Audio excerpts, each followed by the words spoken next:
Crunchy Cornell Cruise Podcast. Sociological concepts of today, tomorrow, and the past.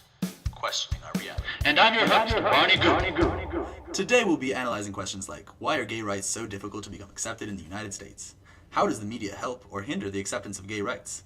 And joining us today are two opposing sides, a psychologist, Ann Martin from the University of Texas. Hi, y'all. And activist Charlie Sparks from the LGBTQIA community. Hey, guys. So I'd like to start off with asking you guys, what is your opinion on this topic?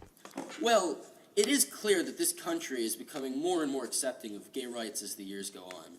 Many people have changed their mind about the subject in the last decade. The majority of these people now support gay marriage and are gaining momentum every day. Well then, Ann, if I may call you so, what do you think? Well, as a religious woman and a mother, I have to disagree with you, Mr. Sparks. This is a threat to the traditional home. It's a constant problem destroying the American family. I was raised with the belief that I would always have something to work for. But today, I'm afraid that without a traditional household to fight for, well, there's just not much left. Interesting. Now, Charlie, you brought up some claims, and that's all fine and dandy, but do you have any evidence to back it up? Actually, I do. According to a study done by the Pew Research Center, in 2003, roughly 58% of Americans were opposed to gay marriage, while only 33% were in favor of it. Since then, however, the numbers have moved up to 49% in favor and 44% opposed. More and more people are opening up their minds and accepting that things are changing, especially the younger generations. The older generations, like the baby boomers and the silent generation, people 50 and older, who strictly follow those traditional family values, are no longer the majority. It's not just the traditional family values being destroyed here. It's a sin against God. I mean, it's not like the people are monsters. We do not target individuals who are gay. Like we say, love the sinner, but hate the sin. Amen. I see. Well, could you elaborate on some of the other reasons you oppose gay rights then?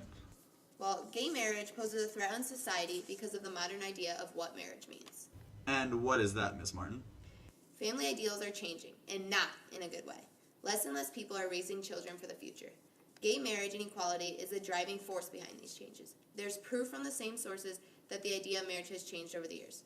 According to the Pew Research Center, more Americans say the main purpose of marriage is forming a lifetime union between two adults for their mutual happiness and fulfillment, 65% to be exact. While the other 23% say the main purpose is forming a lifetime union between two adults for the purpose of bearing and raising children. These homos are brainwashing our children into believing that traditional family values are not important. These queer monsters have got to be stopped. Well... Hey, homosexuals are just as much human as heterosexuals are. Just because they're attracted to the same sex doesn't mean there's anything wrong with them. They deserve the same human rights as the rest of us. Who are we to deny them their basic human rights just because they have a different sexual orientation? There are so many homosexuals who hide their sexuality because they are afraid of being ostracized and oppressed for no goddamn reason other than that their sexual orientation is different. It's sickening how heterosexuals feel the need to make it extra clear that they're not gay, especially children. You want to talk about brainwashing and corruption of minds? You, the ignorant, closed-minded Okay. How dare you? Okay. Let's settle down in here. This debate's becoming more of a brawl. Alright, we're getting short on time here, and I'd like to move into some more depth about the media portrayal of homosexuality and what its effect is upon the public. Any thoughts? And let's try and keep a cool head. You dig? Well, I'll definitely put in a word for this. I've noticed that in the current media, there's a very large emphasis on the protests, especially in the news. There are always stories about how these hooligans are out in the streets causing trouble.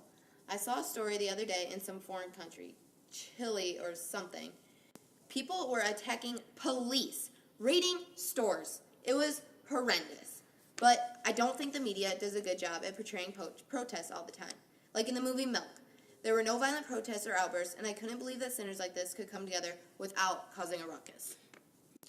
I'm going to have to strongly disagree with you on this one, Anne. If you had done any research on this movement, then you would have seen what an accurate portrayal of the movie Milk was of the gay movement in San Francisco at the time. It was a very peaceful movement and had very little violence. That may very well be true, but that doesn't excuse the protests that are very violent. It is my American duty as an American woman in this great country of America to rid society of these sins and help religiously cure the confused homosexuals. I'm going to stop you right there, Anne. You're sitting here talking about your duty, your American duty. and how you have to stop it, and you can't let it with your power. You remind me of a scene from my favorite book, Ishmael, by Daniel Quinn. The student is learning from the teacher about overpopulation, and the teacher mentions to him that the best way to control overpopulation is to let the starving die off. The student, naturally, feeling his righteous morals, says, we can't just let them starve. And it is then that the teacher says, this is precisely how someone speaks who imagines that he is the world's divinely appointed ruler. I will not let them starve. I will not let the drought come. I will not let the river flood. Or in your case, I will not let people be gay. I will not let homosexuals get married. I will not let children's minds get corrupted. Whatever your points may be, all I'm saying is that we need to go back to traditional values, when times were simpler, when there was less crime and violence, and when the streets weren't crowded with troublemakers and sinners causing ruckus, like yourself. You God-fearing Christian Southern belles with your perfect morals and the way things should be, and nothing can change. You're all the same.